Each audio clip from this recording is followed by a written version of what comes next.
प्रश्न नम्बर 1 षडानन्द राष्ट्रिय पुरस्कार 2082 को उपाधि कसलाई प्रदान गरिएको छ? Option A Basanta Pant, option B Tilbikram नेवाङ, option C Kashinath Tamot, option D Kumar Nagarkoti.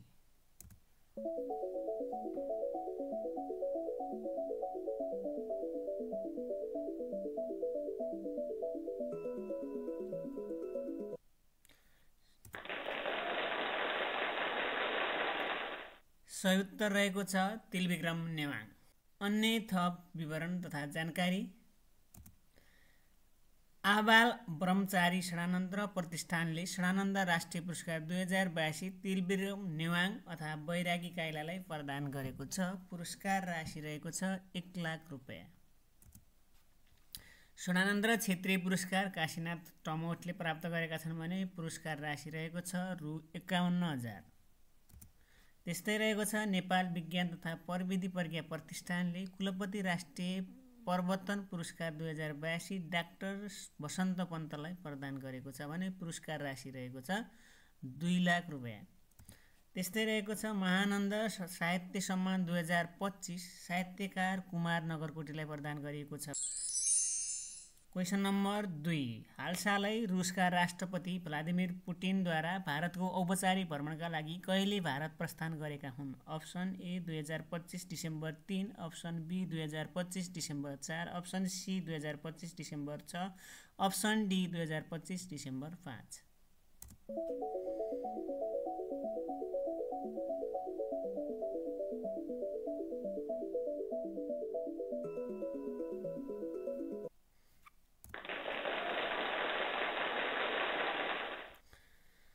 सही उत्तर रहेको छ हालसालै रुसका राष्ट्रपति भ्लादिमिर पुटिनद्वारा भारतको औपचारिक भ्रमण 2025 डिसेम्बर 5 मा भएको थियो।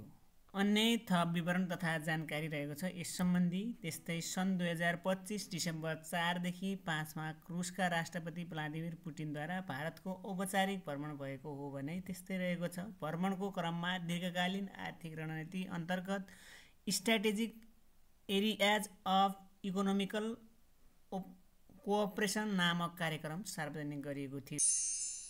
क्वेसन नम्बर 3 2082 मा सञ्चालित बाघ गणना कतिौं बाघ गणना हो? अप्सन ए चौथो, अप्सन बी छैटौं, अप्सन सी पाँचौं, अप्सन डी सातौं।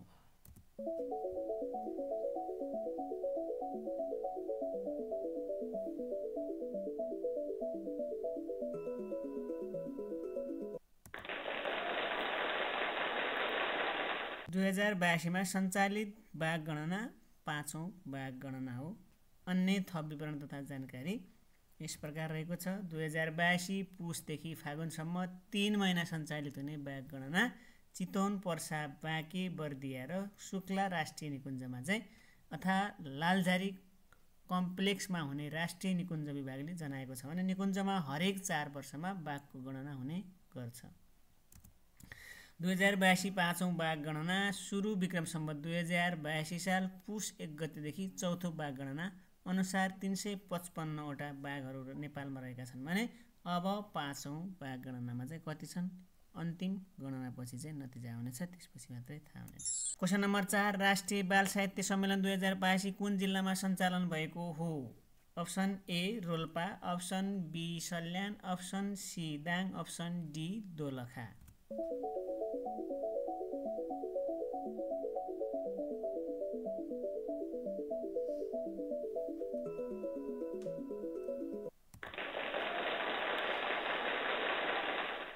सही उत्तर रहेको छ अप्सन ए राष्ट्रिय बाल साहित्य सम्मान 2082 रोल्पा जिल्लामा सञ्चालन भएको छ।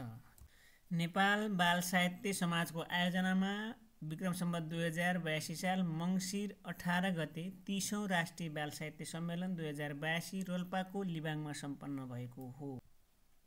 क्वेसन नम्बर 5 अन्तर्दृष्टि नमुना शिक्षक पुरस्कार 2082 कुन नेपाली शिक्षकलाई प्रदान गरिएको छ? Option A Kulbahadur Khatri, option B Gyanbahadur Thapa, option C Manibahadur Gurung, option D Kshetrabahadur Budhathoki.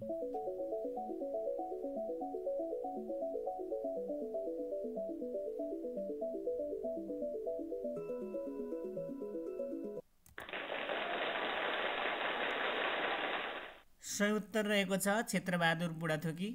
अन्तर्दृष्टि नमुना शिक्षक पुरस्कार 2082 चाहिँ क्षेत्रबहादुर बुढाथोकीलाई प्रदान गरिएको छ भने यस सम्बन्धी थप विवरण अन्य थप विवरण तथा जानकारी रहेको छ। डाक्टर कमल लामिछानेद्वारा 2077 सालमा स्थापित पुरस्कार अन्तर्दृष्टि पुरस्कार रहेको छ भने 34औं अन्तर्राष्ट्रिय दिवस अपाङ्गता अर्थात् 3 डिसेम्बर 2025 को अन्तर्दृष्टि नमुना शिक्षक पुरस्कार काठमाडौँको ल्याबोरेटरी माध्यमिक विद्यालयमा अध्ययनरत शिक्षक क्षेत्रबहादुर बुढाथोकीलाई प्रदान गरिएको छ भने अन्तर्दृष्टि हातेमालो पुरस्कार काठमाडौँको ल्याबोरेटरी माध्यमिक विद्यालयको कक्षा 8 मा अध्ययनरत विद्यार्थी परशिखा भट्टराईलाई प्रदान गरिएको छ भने अन्तर्दृष्टि प्रोत्साहन पत्रकारिता पुरस्कार भने नेपाल टेलिभिजनमा कार्यरत आरती चटौललाई प्रदान गरिएको छ। क्वेशन नम्बर 6 नेपाल प्रिमियर लिगको दोस्रो संस्करण 2025 को फाइनल खेल कुन कुन टिम बीच हुने भएको छ? अप्सन ए विराटनगर र सुदूरपश्चिम, अप्सन बी लुम्बिनी र सुदूरपश्चिम, अप्सन सी काठमाडौँ र सुदूरपश्चिम, अप्सन डी जनकपुर र सुदूरपश्चिम।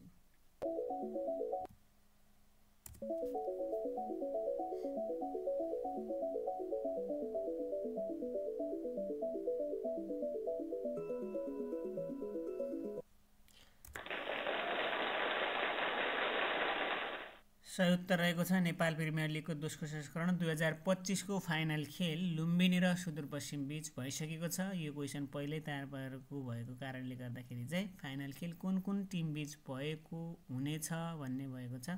अन्य थप विवरण तथा जानकारी रहेको छ।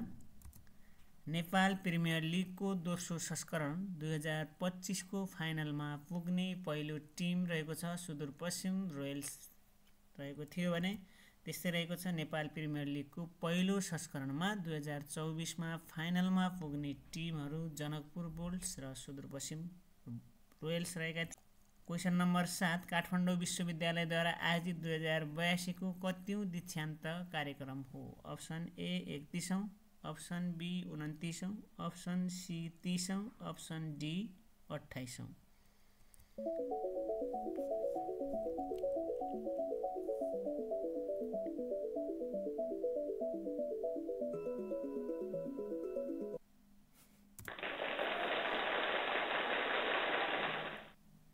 सही उत्तर रहेको छ काठमाडौँ विश्वविद्यालयद्वारा आयोजित 2082 को दीक्षान्त कार्यक्रम 31औं रहेको छ। थप विवरण तथा जानकारी 2082 मङ्सिर 24 गते काठमाडौँ विश्वविद्यालयको 31औं दीक्षान्त समारोह तथा पहिलो चरण 2082 मा विश्वविद्यालयका 2209 जना विद्यार्थी दीक्षित भएका हुन् भने त्यस्तै क्वेसन नम्बर 8 रहेको छ हालसालै 2025 मा कुन मुलुकले 16 वर्षभन्दा कम उमेरका प्रयोगकर्तालाई सामाजिक सञ्जालमा पहुँच रोक्न नियम कार्यान्वयन गरेको छ? Option A America, option B चीन, option C Japan, option D Australia.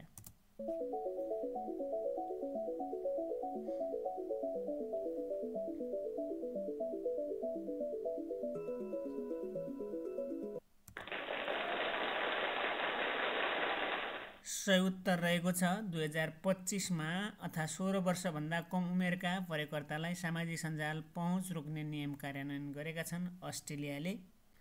अस्ट्रेलियाले 16 वर्षभन्दा कम उमेरका प्रयोगकर्तालाई सामाजिक सञ्जालमा पहुँच रोक्न कानुनको कार्यान्वयन 2025 डिसेम्बर 10 बाट सुरु भएको छ भने त्यस्तै अस्ट्रेलियामा सन् 2024 को नोभेम्बरमा पारित भएको online safety amendment social media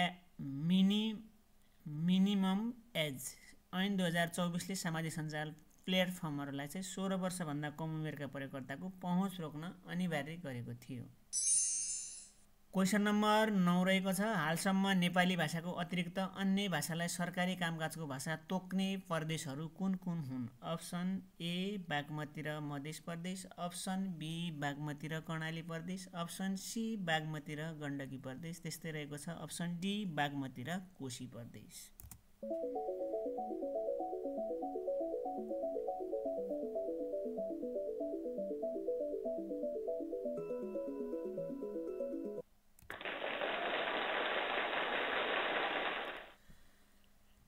Nepali भाषाको अतिरिक्त अन्य भाषालाई सरकारी कामकाजको भाषा तोक्ने प्रदेशहरू रहेका छन्। अप्सन सी बागमती र गण्डकी प्रदेश। नै थप विवरण तथा जानकारी रहेको छ।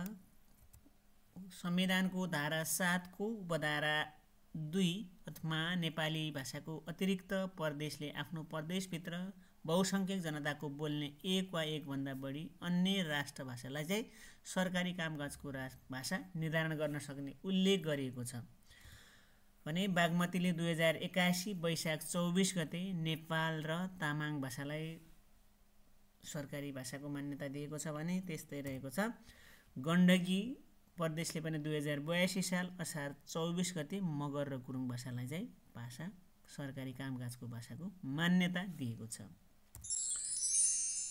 क्वेशन नम्बर 10 सर्वोच्च अदालतले हितेन्द्र देव साक्यलाई विद्युत प्राधिकरणको कार्यकारी निर्देशकमा फर्काउने गरी परमादेश जारी कहिले गरेको थियो? अप्सन ए 2082 साल मङ्सिर 20 गते, अप्सन बी 2082 मङ्सिर 22, अप्सन सी 2082 मङ्सिर 21, अप्सन डी 2082 मङ्सिर 23 गते।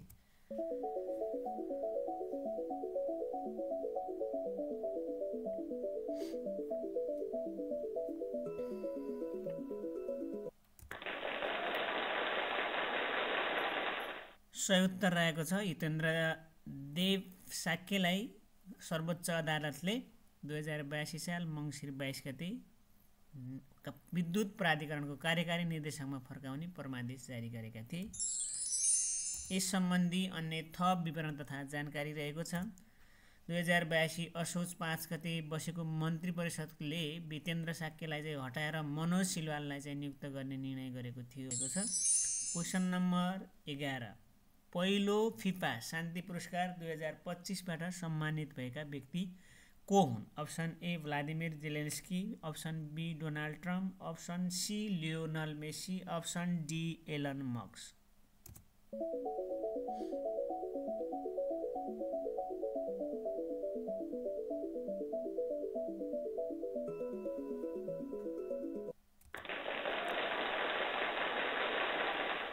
सही उत्तर रहेको छ डोनाल्ड ट्रम्प। पहिलो फिफा शान्ति पुरस्कार 2082बाट सम्मानित भएका व्यक्ति हुन् डोनाल्ड ट्रम्प। अन्य थप विवरण तथा जानकारी रहेको छ।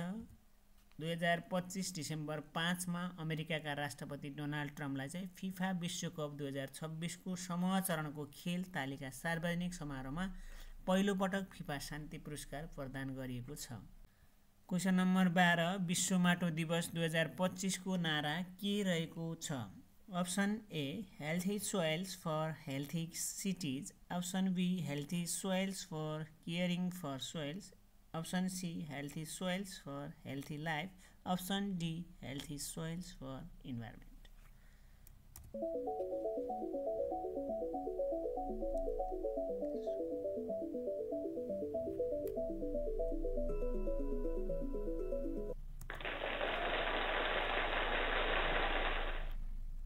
अप्सन सही उत्तर रहेको छ healthy soils for healthy cities. यस सम्बन्धी अन्य थप विवरण तथा जानकारी रहेको छ भने संयुक्त राष्ट्रसङ्घको 68औं महासभाको निर्णयले सन् 2013 डिसेम्बर 5 देखि विश्व माटो दिवस मनाउन सुरु गरेको हो भने सन् 2014 मा विक्रम सम्वत 2072 देखि नेपालमा राष्ट्रिय माटो दिवस निरन्तर मनाउँदै आइरहेको छ भने सन् 2025 लाई 12औं माटो दिवसका रूपमा मनाइरहेका छौँ भने संयुक्त राष्ट्रसङ्घले सन् 2015 लाई अन्तर्राष्ट्रिय माटो वर्ष र सन् 2015 देखि 2024 लाई अन्तर्राष्ट्रिय माटो दशक मनाइरहेको थियो, जसको नारा जीवनका लागि माटो र दलहन बाली रहेको थियो भने माटो दिवस 2024 को नारा caring for soils measures monitors and manage रहेको थियो भने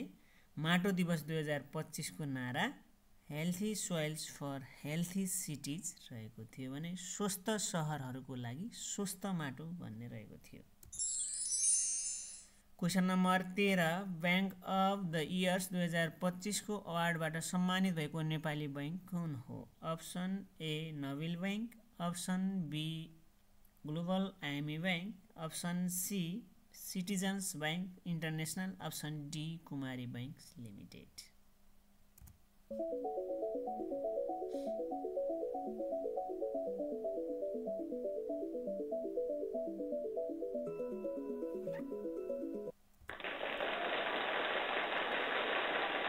बैंक अफ दि इयर 2025 को अवार्डबाट सम्मानित भएको नेपाली बैंक रहेको छ सिटिजन बैंक इन्टरनेसनल। सम्बन्धी अन्य थप विवरण तथा जानकारी रहेको छ। लन्डन स्थित द फाइनेन्सियल टाइम्सले सिटिजन बैंकलाई बैंक अफ द इयर 2025 को अवार्ड प्रदान गरिएको हो भने त्यस्तै रहेको छ। बेस्ट बैंक अवार्ड 2025 बाट सम्मानित Nepali bank global IMA bank रहेको छ भने त्यस्तै क्वेसन नम्बर 14 रहेको छ। नेपाल विज्ञान तथा प्रविधि प्रतिष्ठान नास्टले नेपालको कुन स्थानीय तहलाई भुवनेश्वरी प्रविधि पुरस्कार 2082 बाट सम्मान गर्ने भएको छ? अप्सन ए सिन्धुली माध्यमिक गढी नगरपालिका, कागेश्वरी महनवरा नगरपालिका, अप्सन सी दिक्तेल रूपाकोट मुजुवागढी नगरपालिका, अप्सन डी रहेको छ दोधारा चाँदनी नगरपालिका।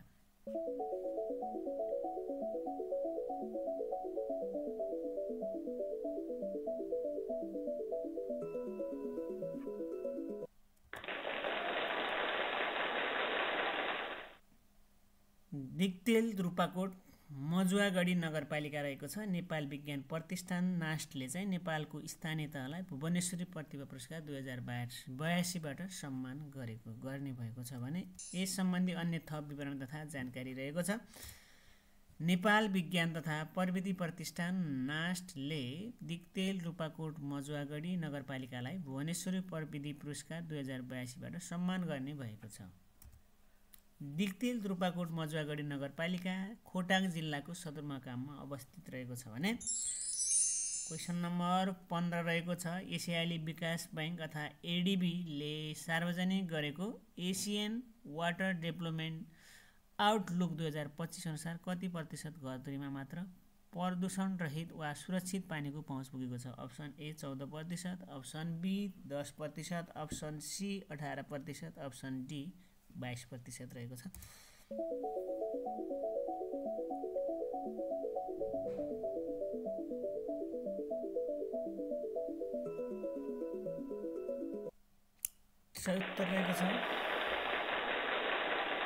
सही उत्तर रहेको छ ए 14%। अन्य थप विवरण तथा जानकारी रहेको छ। नेपालको 94% घरधुरीमा पाइप वा कुनै माध्यमबाट पानीको पहुँच रहेको छ भने यसमध्ये पानीका स्रोत प्रदूषण हुनु मुख्य चुनौतीको रूपमा देखिएको छ भने यस्तै रहेको छ। नेपालले उपलब्ध पानीको 8% हाराहारी मात्र आर्थिक उपार्जनमा प्रयोग गरिरहेको देखिन्छ भने त्यस्तै रहेको छ। सहरी क्षेत्रमा पानीको माग वार्षिक 10% का दरले बढिरहेको देखिन्छ भने तर आपूर्ति प्रणाली र ढल निकास र फोहोर पानी व्यवस्थापनमा नेपालले कमजोर प्रदर्शन गरिरहेको छ। बाढी पहिरो र हिमपात विस्फोटको उच्च जोखिमले यो सोचेको समेत उल्लेख्य प्रगति देखिँदैन भने विभिन्न चुनौती हुँदाहुँदै सन् 2025 मा नेपाल सक्षम जल सुरक्षा श्रेणीमा परेको देखिन्छ। 14% घरधुरीमा मात्र प्रदूषण रहित वा सुरक्षित पानीको पहुँच पुग्नु नेपालको मुख्य चुनौती हो। यस्तै रहेको छ।